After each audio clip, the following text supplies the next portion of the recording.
사람이 애쓴다고 해서 이런 일에 무엇을 더 보탤 수 있겠는가?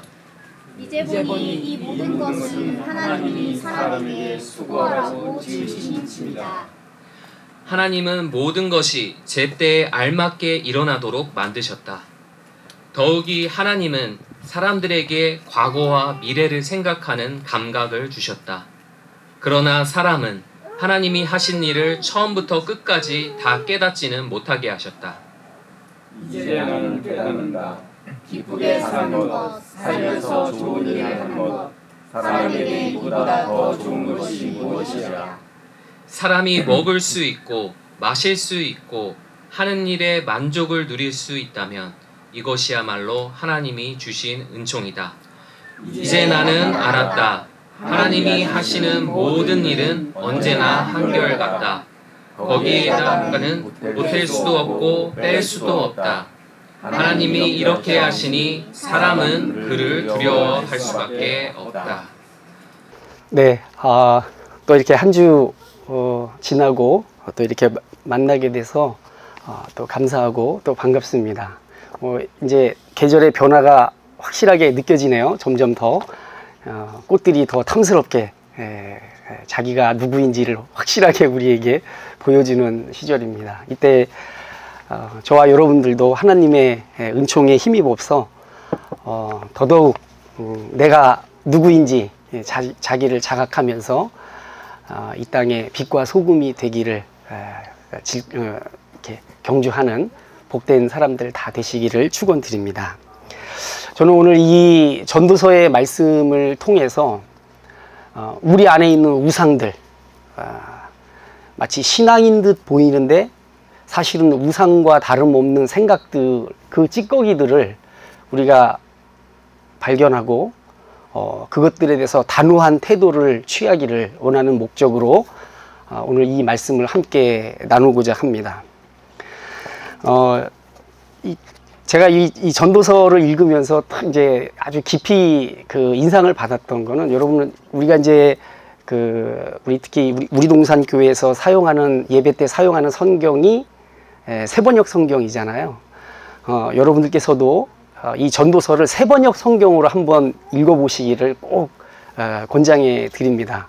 이 구약에서 이제 특히 산문체가 아니라 약간 시의 형식을 가진 이런 그 구약의 본문들은 물론 우리가 다른 일반적인 많은 교회에서 사용하는 개역개정 성경 같은 약간 고어체의 어투를 사용하는 성경들을 통해서도 많은 은혜를 받지만, 특별히 이런 이렇게 어려운 구조를 갖고 있는, 그래서 또 선뜻 이해가 잘 되지 않는 이런 본문을 가진 성경들은 이 세번역 성경으로 읽으면 그 뜻이 확연하게 더 다가오고 거기에서 많은 그 은혜를 재발견하게 되는 그런 유익이 있습니다.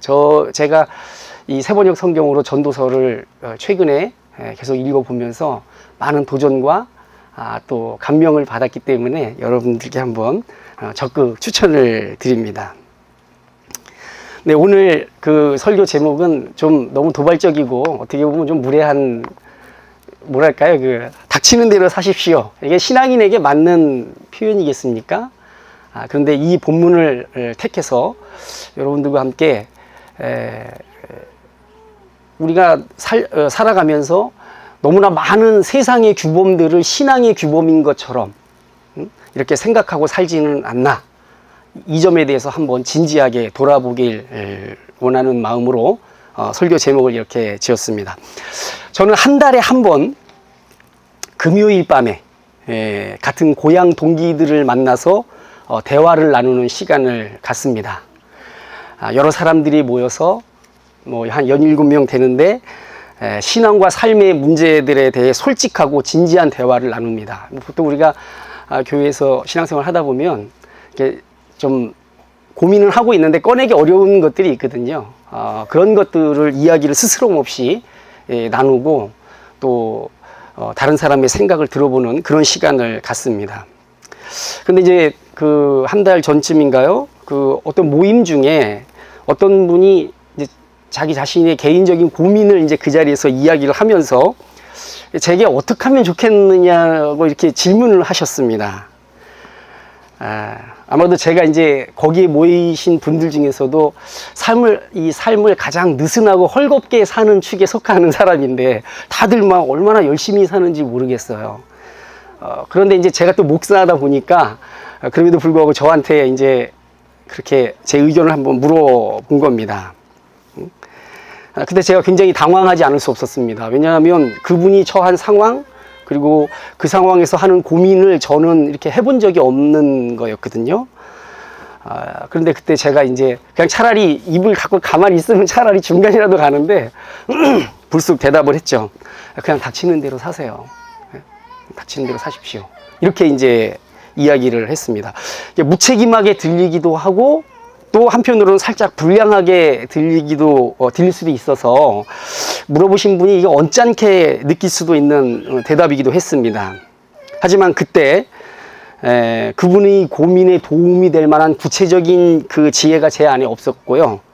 또 그 대답의 절반은 제 신앙인으로서의 저의 소신이기도 하기 때문에 그런 말을 불쑥 제가 꺼냈습니다. 다행스럽게도 그때 제게 질문했던 분은 제 대답의 의도를 이렇게 나쁘게 보지 않고 좋게 받아들여서 그 의도를 잘 이해해 주셨기 때문에 나중에 그걸 알고 얼마나 제가 안심했는지 모릅니다. 그래서 그 이후에 저는 제가 했던 이 대답, 닥치는 대로 사세요 라고 했던 이 대답에 대해서 좀 더 신앙 안에서 좀 더 구체적이고 진지하게 생각해 보는 시간들을 가졌었습니다.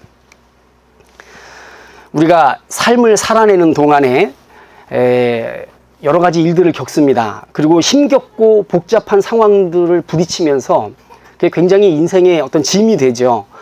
이런 과정들을 거치면서 나도 모르게 점점 조심스러워지는 부분들이 있습니다. 좋은 말로 하면 신중해지는 거죠. 이것도 삶의 지혜라고 하지 않을 수 없습니다. 삶을 살면 살수록 좀 더 조심하게 되고 신중해지고 그래서 오류와 실수를 반복하지 않기 위해서 우리가 점점 신중해집니다. 또 신앙의 측면에서도 그런 일이 있습니다. 우리가 안전한 믿음의 길을 걷기 위해서 여러 가지 신앙의 규범들, 법칙들 이런 것 안에서 바른 생활을 추구하기도 합니다. 이것도 역시 신앙의 지혜에 속하는 것이기도 합니다. 하지만 이제 우리가 살면서 문제는 경험으로 또는 배움을 통해서 터득하는 지혜 혹은 신앙보다도 우리의 삶의 정황이 훨씬 더 복잡하고 예측 불가능하다라는 데에서 이제 문제가 발생하는 것입니다. 내가 이제 밤새 시험 보려고 밤새 막 달달달달 외웠는데 문제가 외운 거 밖에서 나오는 거예요. 문제 출제가 말이죠. 그럼 이제 굉장히 곤혹스러운 거죠. 이런 겁니다. 우리가 많이 배우고 또 경험을 통해서 익히 알고 있고 같은 여러 가지 어려운 상황을 만났을 때 그것을 수월하게 해결할 수 있는 자신감 그리고 누군가에게 그런 도움을 줄 수 있는 그런 것들을 준비했다라고 생각을 하는데 문제는 이제 항상 경험하지 않은 거, 그죠? 내가 예기치 않은 거에서 이제 문제가 발생할 때 삶의 난제가 생기는 것이죠. 내가 아는 거 밖에서, 내가 경험한 거 밖에서, 그리고 심지어는 내가 믿어왔던 것 밖에서 일이 벌어질 때 이제 큰 난제가 되는 것입니다. 만일 그렇지 않았더라면 사는 게 얼마나 만만했을까요? 그죠? 어느 정도 살면서 경험해 본 일이 충분히 그거에 대한 대비를 하고 있는데 그 다음에 반복된다면 해결해 나갈 수 있죠. 물론 그런 면도 있습니다. 그러나 우리의 삶은 항상 고민과 어려움의 연속입니다. 왜 그렇습니까? 내가 준비하지 못한 부분에서 항상 예기치 못한 곳에서 항상 일들이 벌어지기 때문인 것입니다. 오늘 우리가 읽은 본문 전도서 3장 9절부터 14절까지의 말씀을 저희가 읽었는데 저는 이 3장 안에 있는 내용을 전체적으로 이 단락 안에서 녹여내서 함께 여러분과 말씀을 생각해 보려고 합니다. 오늘 우리가 읽은 본문 바로 앞 단락인 3장 1절부터 8절까지의 말씀 안에서는 인생길에서 경험하게 되는 여러 상황을 우리 이 전도자가 쭉 열거하는 장면이 나옵니다. 여기에 이제 14쌍의 삶에서 만나게 되는 이런 우발적이고 이런 예기치 못한 상황들에 대해서 14가지의 상황을, 14쌍의 상황을 열거를 합니다. 14쌍이니까, 각각 쌍이니까 개별적으로 보면 28가지가 되겠죠? 어떻게 하냐면 제가 쉬어봤어요. 그러니까 태어날 때가 있고 죽을 때가 있다. 그죠? 심을 때가 있고 뽑을 때가 있다. 막 이런 식으로 해서 14쌍이 나옵니다. 아마도 이 전도서를 기록한 지혜자는 우리가 인생길을 걸어가는 동안에 겪게 되는 다양한 우여곡절을 묘사하기 위해서 상징적으로 이 28가지의 상황을 기록한 게 아닌가 생각합니다. 인생을 살면 살수록 우리는 이런 대조적이고 반대되는 상황들을 많이 접하게 됩니다. 때로는 내가 주도적으로 그런 상황을 만들기도 하고, 때로는 내 의도와 상관없이 어떤 상황에 말려들기도 하면서 우리 이런 것들을 경험하게 되죠. 또 직접적으로 경험하기도 하지만 간접적으로 누군가의 이야기를 통해서 혹은 소식을 통해서 그런 상황들을 접하기도 합니다. 이러한 다양한 상황과 일들을 겪으면서 우리의 인생이 이어지는 거죠. 그런데 이처럼 때로는 예상하고 있었던 일들, 때로는 예상치 못한 일들, 이런 일들을 막 헤쳐나가는 거죠. 그리고 그 안에서 문제와 씨름하면서 그것을 해결하면서 앞으로 나아가는 동안, 그리고 이제 그거를 해결하는 과정에서 어떨 때는 만족하고 통쾌하죠. 사람들이 다 어렵다고 했는데 내가 하니까 그게 풀리는 거예요. 그러면 굉장한 그 성취감과 통쾌함이 있죠. 근데 때로는 절망하고 슬퍼하기도 합니다. 아, 이거는 사람의 힘으로 안 되는 거예요. 온갖 묘수를 짜내도 결국 안 되는 일은 안 되는 겁니다. 그 앞에서 좌절하고 또 절망하고 슬퍼하면서 그렇게 우리가 인생을 뜨개질하면서 사는 동안에 부지불식간에 우리 안에 만들어지는 사고방식이 있습니다. 삶에 치열하게 삶에 뛰어들면 뛰어들수록, 그것들과 더불어 더 진지하게 씨름하면 할수록 그 과정을 거치면서 부지불식간에 내 안에 만들어지는 사고방식이 있는 거죠. 내 삶은 내가 만들어가는 것이라는 겁니다. 혹은 내가 운영해가는 것이라는 것이죠. 그래서 내 삶의 주체는 바로 나라는 생각을 갖게 되는 것입니다. 더 나아가 내 인생은 내가 책임지는 것이라고 하는 아주 건전한 사고방식이 내 안에 만들어지는 겁니다. 이 정도까지 돼야 성숙한 사람 혹은 성인이라고 말할 수 있는 거 아니겠습니까? 석가모니가 인생은 고해라고 말했다면서요. 고통의 바다. 태어나면서부터 울기 시작해서 우리 인생 전체가 어디가 숲이고 어디가 늪인지 제대로 알 수 없는 길을 걸어가는 이 난감한 여정이 우리의 인생길이 아닌가 싶습니다. 길이 너무 많고 또 그 갈림길에 서서 상황에 따라 판단하고 선택하는 것에 따라 다시 길이 갈라지는 거예요. 그래서 예측 불가한 상황이 새롭게 전개됩니다. 그러니까 길이 많은데, 길이 많으나 사실 길이 없는 것을 걸어가는 거나 마찬가지인, 너무 많으면 사실 없는 거나 마찬가지거든요. 그죠? 그런 게 우리네 삶이 아닌가 싶습니다. 그때 내가 다른 판단을 하고 다른 선택을 하고 다른 행동을 했더라면 지금과는 많은 다른 일들이 벌어졌을 텐데, 그때 내 손을 잡는 그 남자의 손을 뿌리쳤어야 다른 남자 만나서 다른 삶이 내 앞에 펼쳐질 수 있었는데 라고 생각할 수도 있는 거죠. 내 아내 말고 다른 사람 만났으면 내 인생이 다르게 바뀌지 않았을까? 뭐 이런 생각 할 수도 있는 것입니다. 하지만 우리는 모두 시간 안에 사는 존재들이니 이 시간의 불가역성을 벗어날 수는 없습니다. 하나님이 그렇게 우리 존재를 정하셨어요. 불가역성이라는 건 거스를 수 없고 되돌릴 수 없는 거죠. 우리는 그 안에서 사는 겁니다. 따라서 당면한 것을 당면하면서 앞으로 나아갈 뿐입니다. 그것이 삶을 받아들이는 성숙한 태도인 거죠. 잘했던 거, 내가 이제는 잘했어요. 그래서 그것 때문에 지금 상황이 굉장히 좋아졌어요. 그러면 고개를 끄덕이는 거죠. 근데 잘못했어요. 그것 때문에 지금 상황이 굉장히 어렵습니다. 그럼 입술을 깨무는 거죠. 그렇게 우리는 삶을 받아들이면서 아모르 파티 해야죠. 아모르 파티 아시죠? 운명을 사랑하는 겁니다. 나에게 주어진 삶을 받아들이라는 겁니다. 자, 이런 것이 성인이 되어가는 과정, 성숙한 삶의 태도라고 생각을 하게 되는 것입니다. 그런데 이런 삶에는 중요한 것이 빠져 있습니다. 인생과 삶의 주어가 내가 되는 세상에서 하나님은 서술어로 밀려나게 됩니다. 인생과 삶의 주체가 사람이 되는 세상에서 하나님은 보조자로 전락하게 되는 것입니다. 이렇게 뒤바뀌는 과정, 이것을 신앙인들조차 잘 인식하지 못하는 경우가 많이 있습니다. 내가 주어로 살아가는 인생에서 사람이 주인공이 세상에서 하나님도 중요한 역할을 할 수 있다라고 신앙인들이 생각을 한다니까요. 하지만 그건 착각입니다.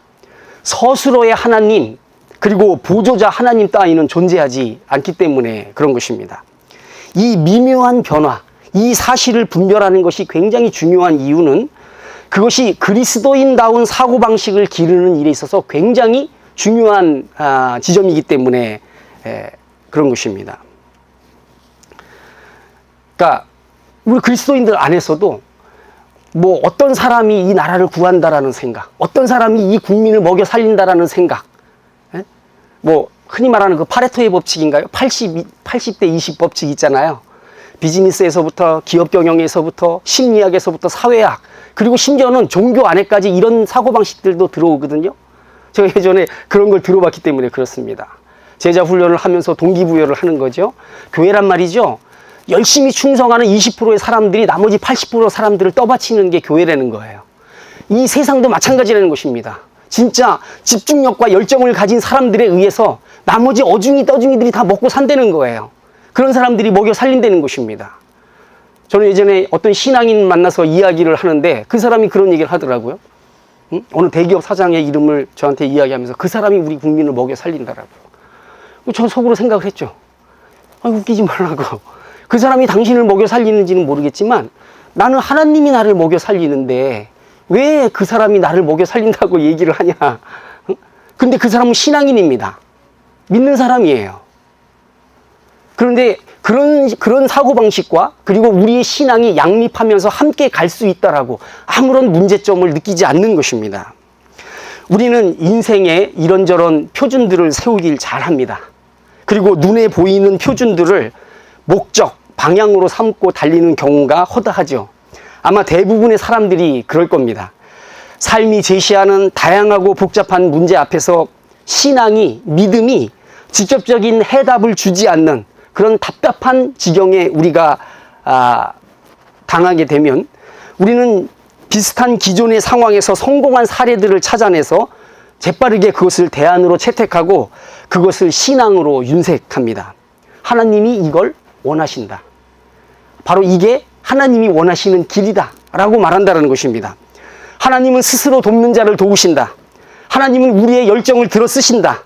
하나님은 준비된 자들을 찾아내 사용하신다. 하나님은 꿈이 있는 이들을 통해 일하신다 라는 그런 구호들이 교회 안에 들어와서 성도들에게 동기부여로 제시된다는 것입니다. 그런데 그런 믿음들이 삶에 나갔을 때에는 어떨 때에는 무너지지만 또 어떨 때는 그게 또 잘 들어맞아요. 그렇게 되면 그것이 또 하나의 성공 사례가 되는 것입니다. 그러면 그런 신앙의 정당성이 그 사람 안에 강화되는 것입니다. 그런 방식으로 말씀이 아니라 교묘히 사람을 높이는 인간의 능력과 가능성을 하나님의 다스림과 통치보다 중요한 위치에 두고도 그것이 우리의 신앙과 아무런 배치를 느끼지 않는 그런 신앙이 만들어지는 것입니다. 그래서 결국 사람을 강조하고 우상화하는 허탄하고 망령된 신화들이 교리들이 되어서 신앙의 표석으로 둔갑을 하곤 하는 것입니다. 제가 이렇게 말하면 좀 과한 것 같지만 교회 안에 이런 허접 쓰레기들이 너무나 많이 들어와 있습니다. 왜 그렇습니까? 바로 그런 생각이 자연스럽게 스며드는 것이 바로 저와 여러분이기 때문에 그렇고 그것이 교회 안에 들어오기 때문에 그런 것입니다. 인간의 성취와 능력이 신화가 되고 우상이 됩니다. 그러면서 우리는 하나님이 우리의 주인이시라는 것, 모든 삶이 그분에 의해서 운영된다라는 것, 인생을 결정하는 최종적 주권이, 권한이 인간 자신에게 있는 게 아니라 하나님께 있다라고 하는 것, 이런 신앙의 기본기에서 나도 모르게 이탈하는 것입니다. 말은 하나님이 주인이시고 하나님이 뭐 어쩌고 막 이렇게 하나님의 칭호를 주어 섬기지만 그 사람의 내 안에 있는 이 사고방식에는 사람이 주인이고 사람이 일하고 사람이 만들어간다는 식의 사고방식이 자연스럽게 몸에 뱄니다. 교회 다니면서요. 그것이 하나님을 폄훼하고 하나님을 부인하고 하나님을 대적하는 사고방식이라는 생각은 꿈에도 하질 않는 것입니다. 왜? 하나님과 같이 갈 수 있다고 생각을 하는 거예요. 이럴 때 우리는 예배에 수시로 참석을 해도 교회에 열심히 다녀도 하나님을 경외하는 신앙의 본질에 닿지 못하고 겉돌게 됩니다. 왜냐하면 불순물이 껴들기 때문에 그런 거죠. 우리가 뭔가 어떤 중요한 어떤 기계적인 작업을 할 때 두 개를 이렇게 접착제로 이렇게 붙이는 경우도 있거든요. 근데 그 접착제 안에 불순물이 들어가면 이게 불량품이 됩니다. 마치 그런 것과 마찬가지죠. 우리도 예수님께서 우리를 이식한 포도나무 가지라고 말씀을 하셨는데, 그죠? 하나님께 꼭 붙어 있지 못하고 겉도는 거예요. 느슨한 겁니다. 그리고 어떤 조건을 만나게 되면 쉽게 툭 하고 떨어져 나가는 그런 신앙. 왜 그렇습니까? 붙어 있는 그 접착제가 불순물이기 때문에 그렇습니다. 바로 이런 식으로 우리가 신앙생활을 하면서 그것에서 문제점을 느끼지 못하는 경우가 굉장히 많다라고 하는 것이죠. 자, 인간에 의해 만들어지고 허상과 우상에 쉽게 현혹되는 이들에 의해서 높이 들어올린 인간들의 신화들에 사로잡히게 되면 하나님은 어떻게 되냐면 교회 안에 머물러 계시는 분, 교인들의 입에 발린 상투적인 말들 안에 계시는 분으로 가볍게 이를 데 없는 그런 분으로 전락하게 되는 것입니다.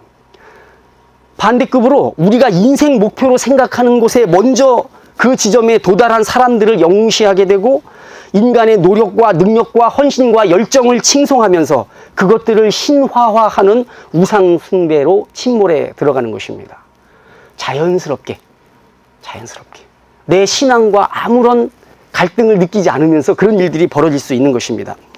오늘 우리의 전도자, 이 코헬렛이라고 말하는 이 지혜자는 우리 신앙인들에게 그런 신화와 미몽에 빠지지 말라고 오늘 본문 말씀을 통해 우리에게 충고하고 있습니다.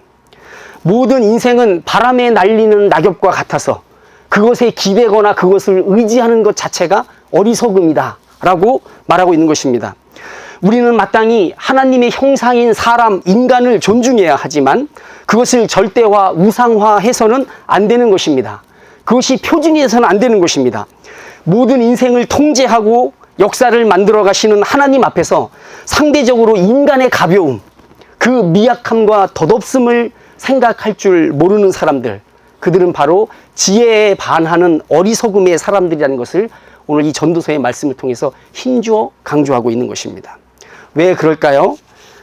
사람의 행적을 추앙하고 기념하고 절대화하고 결국에는 찬양하는 그런 흔한 사고방식과 가치관이 어리석은 우상숭배와 직결되기 때문에 그런 것입니다. 저와 여러분 같은 평범한 우리도 어쩌면 부분적으로 이 어리석음을 모두 갖고 있는지도 모릅니다. 나는 아니야 이렇게 생각할지 모르지만 우리도 부지불식간에 그런 것들을 드러내는 사람이 될 수 있다는 것이죠. 언제쯤 이 어리석음에서 우리가 완전히 벗어날까요? 언제쯤 우리가 하나님을 경외하고자 하고 하나님을 섬기고자 하면서도 끊임없이 우리 안에 있는 이 우상의 찌꺼기들을 버리지 못하고 계속 함께 가는 이 우리의 이 나약하고 어리석은 실존을 벗어날 수 있을까요? 전도자는 그 해답을 오늘 죽음의 철학으로 전개하고 있습니다. 여기 18절과 19절을 한번 제가 읽어보겠습니다. 좀 본문 밖에 있는 건데, 하나님은 사람이 짐승과 마찬가지라는 것을 깨닫게 하시려고 사람을 시험하신다. 사람에게 닥치는 운명이나 짐승에게 닥치는 운명이 같다. 같은 운명이 둘 다를 기다리고 있다. 하나가 죽듯이 다른 하나도 죽는다. 둘 다 숨을 쉬지 않고는 못 사니 사람이라고 해서 짐승보다 나을 것이 무엇이냐? 모든 것이 다 헛되다. 바로 그러한 생각들을 이 죽음의 철학 앞에서 다 끌어와서 우리가 얼마나 하찮은 존재인지에 대해서 이 죽음의 철학으로 우리에게 대변해 주고 있는 것입니다. 아마 죽기 직전에 우리는 모든 우상으로부터 벗어나게 되지 않을까요? 그래서 죽음이야말로 우리에게 저주가 아니라 결국 축복으로 들어가는 문이 되지 않을까요? 전도자는 1절부터 8절까지의 이 상반되는 일들, 아까 제가 몇 쌍이라 그랬죠? 14쌍, 28가지. 이 상반되는 일들이 일어나는 세상을 묘사하면서 우리에게 대체 무엇을 말하고자 했던 걸까요? 조금만 물러나 사람들을 가만히 보면 인간은 자기 스스로의 평가와 달리 우리는 우리 자신에 대해서 굉장히 후한 평가를 내리잖아요. 그죠? 나도 모르게 과대 평가를 내리기 십상입니다. 그렇지만 자기 스스로에게 내리는 평가와 달리 우리 사람은 비일관적인 판단과 언행을 하기 일쑤이다. 심지어 수시로 모순적인 판단을 내려서 자기가 애써 이루려 했던 것들을 스스로 흩어버리고 무너뜨리는 존재라는 걸 말하는 게 아닐까요? 이런 당착과 패착을 통해서, 당착은 이렇게 말과 행동이 서로 맞지 않고 서로 부딪히는 거잖아요. 패착은 바둑에서 이 묘수를 둔 줄 알고 딱 돌을 놨는데 그게 이제 망하는 길로 가는 거죠. 이런 당착과 패착을 통해서 자기가 세운 것을 스스로 무너뜨리고 자기가 성취한 것을 스스로 취소시키면서 종종 자기도 함께 무너지기도 하는 존재가 사람인 것이다. 그렇게 연약하고 그렇게 나약하다. 이것을 말하고자 하는 것이 아닐까요? 이것이 인생에서 벌어지는 이 28가지의 대조적인 일들을 가지고 전도자가 우리에게 말하고자 하는 거 아니겠습니까? 이런 인생의 덧없음과 무력함에 대해 전도자가 할 말이 있는 것입니다. 인생이 정말 고해인지는 모르겠어요. 그런 표현들이 다 삶을 관찰한 경험과 지식을 바탕으로 나름대로 내린 정의니까요. 하지만 성경은 인생은 뭐다라고 이렇게 정의하기보다는 한 가지의 통찰을 제공합니다. 삶이라는 게, 인생이라는 게 내가 생각한 대로, 내가 예상한 대로, 내가 계획한 대로 흘러가지 않는 이유는 그 인생과 삶의 주인이 내가 아니기 때문이다 라는 것을 전도자가 말하는 것입니다. 그걸 알라는 거죠. 내 거가 아니기 때문에 내 맘대로 안 되고 내 거가 아니기 때문에 내 맘대로 할 수가 없는 것입니다. 인생의 주인이 내 것이라고 생각했던 내 삶의 주인이 나 말고 따로 있기 때문이라고 전도자가 말하고 있는 것입니다. 우리 각자는 자기의 삶 안에서조차 제한적으로만 아주 능동적으로 대응할 수 있습니다. 우리가 우리의 삶에서 무조건 다 수동적으로 이렇게만 하는 건 아니에요. 때로는 적극적이고 능동적으로 우리 삶에 대응할 수 있는 거죠. 그렇지만 굉장히 제한적이고 부분적인 것입니다. 왜 그렇습니까? 삶의 주인이 아니라 청직이기 때문에 그런 것입니다. 하나님께서 우리에게 삶을 주시고 그것을 관리하는 청지기로 우리를 세웠기 때문에 우리는 삶 안에서 그것에 대응하는 데 굉장히 제한적으로밖에 하지 못하는 것입니다. 이런 설교는 연륜이 좀 있어야 알아듣는 설교인데 네. 그렇기 때문에 따라서 우리가 주인 행세하면서 살 수는 없는 것입니다. 왜냐하면 그렇게 되질 않으니까요. 그래서 전도자는 넌지시 충고합니다. 괜히 폼 잡고 인생 스케줄 짜고 밑그림 그리고 삶이나 세상을 경영하겠다고 헛꿈꾸지 말고 헛웅덩이 파지 말고 겸손하게 오늘을 사십시오. 그것이 바로 사람됨의 본분인 것입니다. 삶은 내가 만드는 작품이 아니라 하나님으로부터 오는 선물인 것을 똑바로 아십시오. 좋은 날에는 노래하고 괴로운 날에는 기도하면서 열심히 당면하는 대로 닥치는 대로 사십시오. 이것이 전도자가 우리 사람들에게 권하는 지혜인 것입니다. 삶이 하나님으로부터 오는 선물로 혹은 때때로 하나님이 지으신 짐으로 받아들이지 못할 때 우리의 신앙은 점점 기울어지다가 계속 방치하면 그 신앙이 전복됩니다. 왜냐하면 인간이 설계하고 인간이 제작하고 인간이 실행하는 삶의 세계 안에만 있다 보면 신비에 대한 감각이 우리에게 사라지기 때문에 그런 것입니다. 손상을 입어요. 신비에 대한 감각이 손상을 입습니다. 내 능력과 내 힘으로 다다를 수 없고 만질 수 없고 통제할 수 없는 영역이 내 삶과 연결되어 있다라고 하는 그 감각. 여기 오늘 본문 14절에 보면 내 뜻대로 보탤 수도 없고 뺄 수도 없는 요소가 내 삶 안에 있다라고 하는 그런 감각. 이런 감각과 하나님을 경외하는 신앙은 뗄래야 뗄 수 없는 관계입니다. 이 감각이 없는 사람은 하나님을 경외하는 일에 실패하게 돼요. 사람이 다 계획하고 다 추진하고 다 할 수 있다고 생각하는 감각이 사라집니다. 신비에 대한 감각이 사라지게 됩니다. 이 감각을 잃어버리게 된 인본주의자들이 가장 현실적인 인간이라고 자부하는 사람들이 실은 하나님이 다스리는 진짜 현실을 제대로 파악하지 못하고 잘못된 상황 판단을 기초로 인생과 세상의 설계도를 그리는 것입니다. 전도자 코엘렛은 3장 1절, 오늘 우리가 본문이 속해 있는 이 3장 1절을 시작하면서 다음과 같이 말합니다. 알맞은 때가 있다. 여기 3장 1절에 보시면 모든 일에는 다 때가 있다. 세상에서 일어나는 일마다 알맞은 때가 있다. 이렇게 말합니다. 여기 알맞다라는 말이 딱 들어맞는다라는 뜻이잖아요. 그죠? 그러면 들어맞는다라는 거는 왁구가 있어야죠. 왁구가 있어야 거기에 맞는지 안 맞는지 알 수 있잖아요. 어떤 틀을 말하는 것입니까? 바로 하나님의 계획입니다. 하나님의 뜻입니다. 모든 게 하나님의 뜻에 맞게 돌아가고 하나님의 계획에 따라 시행이 됩니다. 거기에는 우리가 원하고 좋아하는 것도 있지만 우리가 피하고 싶고 싫어하는 것들도 있습니다. 선물 같은 것도 있지만 짐 같은 것도 있는 것이지요. 우리는 우리의 인생을 취사 선택하려고 하는 헛된 꿈을 꾸기보다 내 인생 안에, 내 삶 안에 두신 하나님의 선하심을 찾아 발견하는 일에 우리의 인생을 매진해야 한다. 전도자가 말하고 있는 것입니다. 하나님의 뜻은 우리의 뜻과 다르고 하나님의 길은 우리의 길과 다르기 때문에 이사야서 55장에 나오는 말씀이에요.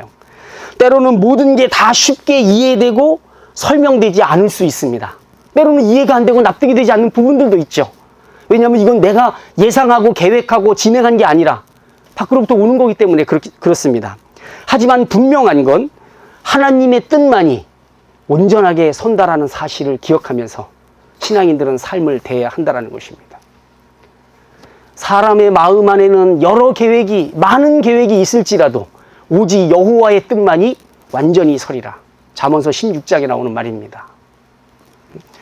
그리고 전도자가 하나님의 뜻에 알맞게 일어나는 일, 하나님의 때에 알맞게 일어나는 일로 첫 번째 언급하는 게 뭐냐면 3장 2절 한번 보세요. 자, 이제 제가 14가지라 그랬잖아요. 14쌍이라 그랬잖아요. 그 첫 번째 쌍이 뭐냐면 태어날 때가 있고 죽을 때가 있다. 이게 다 이걸로 다 종결되는 거예요. 왜 그렇습니까, 여러분? 태어남과 죽음은 우리한테 달린 문제가 아니기 때문에 그래요. 내 소관이 아니기 때문에 그렇습니다. 그 뒤에 나오는 나머지 13쌍, 26가지의 이 인생의 우여곡절은 태어날 때와 죽을 때 이 가운데서 벌어지는 일입니다.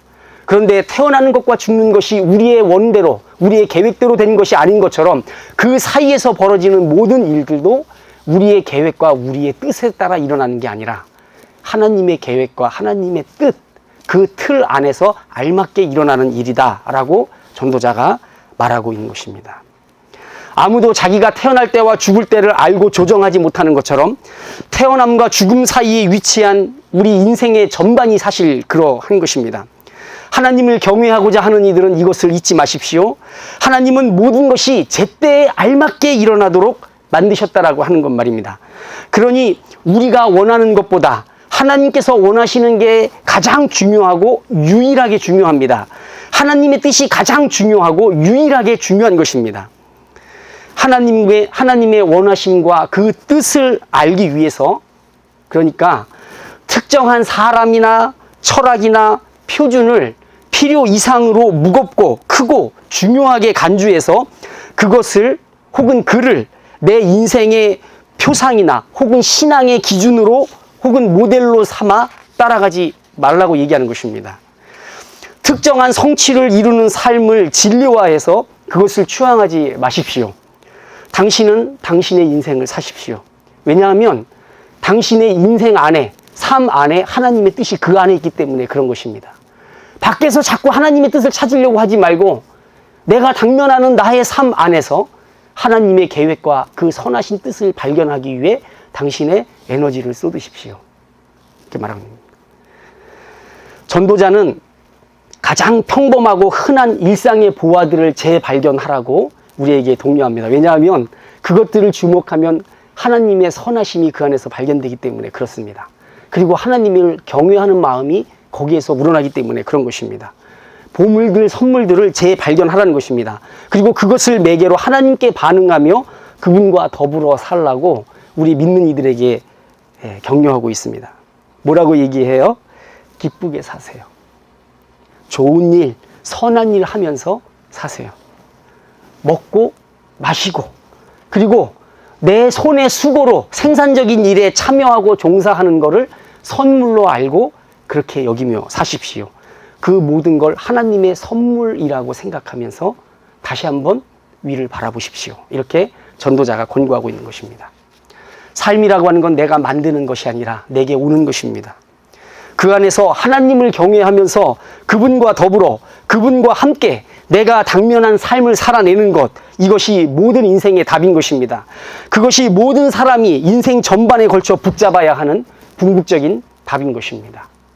세계는 넘고 할 일은 많다라고 하는 그런 식의 과잉자기화를 꿈꾸지 말고 내 인생 앞에 당면한 것들, 그것들 안에서 하나님의 계획과 뜻을 생각하고, 그리고 삶이 내 마음대로 되는 게 아니라 하나님의 계획과 뜻 안에서 일어나는 신비의 일부이다라는 사실을 겸손히 생각하면서 닥치는 대로 살라고 전도자가 말하고 있는 것입니다. 각자의 인생을 사람이 설계하고 진행할 수 있다는 착각에 빠지지 마십시오. 그런 착각에 사로잡혀 어리석은 오만을 떠는 이들을 대단하게 여기지 마십시오. 좀만 잘 나가면 굉장히 막 하거든요. 막 얘기해 주려고 하고, 막 가르치려고 하고, 그죠? 그 사람이 뭐 나를 본받길 바라고 막 이런 것들이 막 일어나거든요. 그런 거를 대단하게 여기지 말라는 겁니다. 내게 다가오는 삶을 닥치는 대로 사십시오. 선물을 받아 즐거워하고 짐은 받아 낑낑거리면서 그 짐을 짊어지십시오. 반드시 하나님을 내 곁에 모시고 그분과 함께 걸어가라고. 이것이 가장 중요한 일이고 그 유일하게 중요한 일이라고 전도자가 우리에게 권고하고 있습니다. 바로 이런 태도를 갖고 있을 때 우리 안에 남모르게 스르르 들어오는 이 우상들, 우상 찌꺼기들을 밀어내고 오직 하나님 한 분만을 경외하며 살 수 있다는 것이 전도자의 격려요 또 충고인 것입니다.